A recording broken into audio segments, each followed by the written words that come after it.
Hello to all those who miss Star Wars movies as much as I do. TV shows are certainly good, but I wish to see something more expensive and large scale. You've already heard about the 10th episode, also known as the New Jedi Order, but all this is somehow doubtful. What really causes a feeling of good excitement is a new film from Dave Filoni scheduled for 2026. This project should complete the entire TV show's storyline of the post-Endor era. In other words, The Mandalorian, Ahsoka, Boba Fett, and Skeleton Crew shows will merge into a single story arc, and their characters will become the action heroes of one big movie.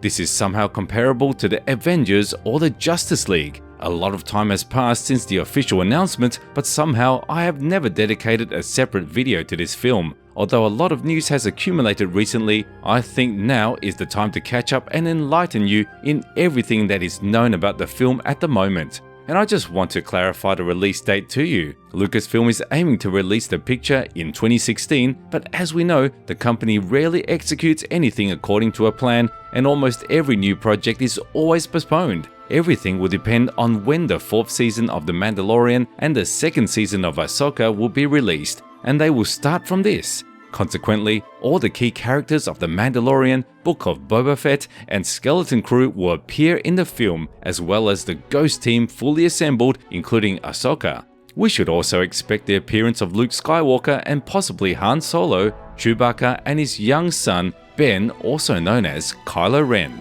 But what about the villains? No, Palpatine is definitely not worth waiting for, but Grand Admiral Thrawn and Supreme Leader Snoke just fit into this period of time perfectly. Although at the same time, I do not believe they will become the main villains. For sure, Lucasfilm has someone more famous and intimidating in store. Old Man Bayon and his dark disciple Shin are also not particularly suitable. They most likely will not go beyond the Ahsoka series. And by the way, about Baylan, right during the recording of this video, a very sad news came out. Ray Stevenson, who played Baylan in the TV show Ahsoka, died on May 22nd at the age of 59, right on the set of the casino on Ischia in Spain.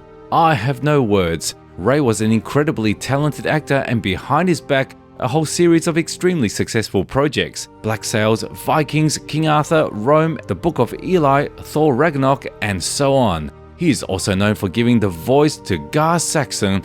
What will happen to Baylan now is unclear. If the character was supposed to appear in 2 seasons of Ahsoka, then soon we should expect reshoots of some scenes for the 1st season. Anyway, sorry about Ray, left too soon. At this point, I want to share with you the first insight, which contains a huge hint of a possible antagonist, or at least someone who will be copied by this very antagonist. The narrative will be about the old canon of Star Wars. Even in Ahsoka's trailer, there were noticeable references to the famously known book trilogy of old sequels, Heir to the Empire by Timothy Zahn. It was labeled as completely non-canonical, but I advise each of you to read it. You will not regret it. Even Ahsoka herself in the trailer called Grand Admiral Thrawn the heir to the Empire, and closer to the finale of the 3rd season of The Mandalorian, Pelion, Thrawn's faithful assistant from the same old canon, came out of the shadows. There were also rumors that Lucasfilm is seriously aimed at recreating certain aspects of the old canon in new projects, and we see how this idea comes to life. Now, the hint itself, which I mentioned. Relatively recently, a well-known and reliable insider, Jeff Snyder, took part in the popular Hot Mic podcast. The topic of the podcast was the new Star Wars movie from Dave Filoni. From Snyder's words, it became clear that this project would really become very large-scale endeavor and give the viewers a lot of elements of the old canon. But when it came to the title and the presenter suggested that it was the heir to the Empire, Snyder sharply and categorically refuted such an idea, saying that the new film was not exactly called that. Like, this is straight 100% information from reliable sources inside Disney. But at the same time, I remember that the final name for the film is often given during filming or even at the stage of showing the first trailer. And while the first concepts and shootings of the project are in production, it always has a working title, well, some very far from the final one. It is quite possible that the working title was leaked to Snyder, but the probability of this is extremely small. And how good it sounds! Star Wars Heir to the Empire. I don't think I can think of a better name, but knowing Lucasfilm, they will suddenly come up with a brilliant idea to call the film something else, like a space team, which will immediately bring down the box office of the picture by $100 million. Returning to the topic of the main villains of the film, who will take this post? Of course, fans of the Old Canon will remember the Yuuzhan Vong and their huge invasion from the unknown regions of space, especially knowing that Ahsoka goes to these very regions. But you know, I doubt it. Most likely, Filoni will want to implement Lucas's old ideas. At the beginning of 2000, a computer game was being developed, the main character of which was supposed to be Darth Maul, and its events would unfold in the era of sequels, about 10 to 15 years after the 6th episode. Although the game was cancelled, but the development was in full swing and the script was completely finished. So according to the plot, a new generation of Sith had to resist Maul, who had an emperor, not Palpatine. It was in this way that Lucas wanted to move the Star Wars universe further, and it seemed to me that Filoni may well revive these concepts. The same Baylan and his disciple Shin are very similar to this very new generation of Sith. In addition, I recall a book called Luke Skywalker and the Shadows of Mindor, the events of which unfold around the same era as The Mandalorian. According to the plot of the book, Luke confronts the elite unit of the remnant of the Empire and stormtroopers in black armor, led by a slightly distraught military commander who has called the art of the ancient Sith into his service.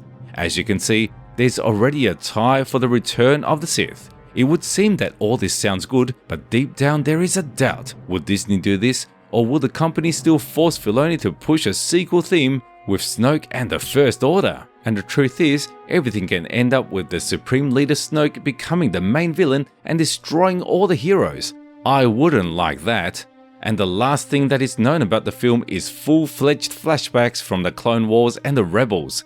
According to insiders, we'll be shown highlights from the past of Ahsoka and the Ghost Team, and these events will come directly from the animated series. In this case, Hayden Christensen will have to be involved because Ahsoka is nowhere without Anakin, and if we talk about the Rebels, there are two important scenes, the battle with Vader at Malachor and the death of Kanan Jarrus.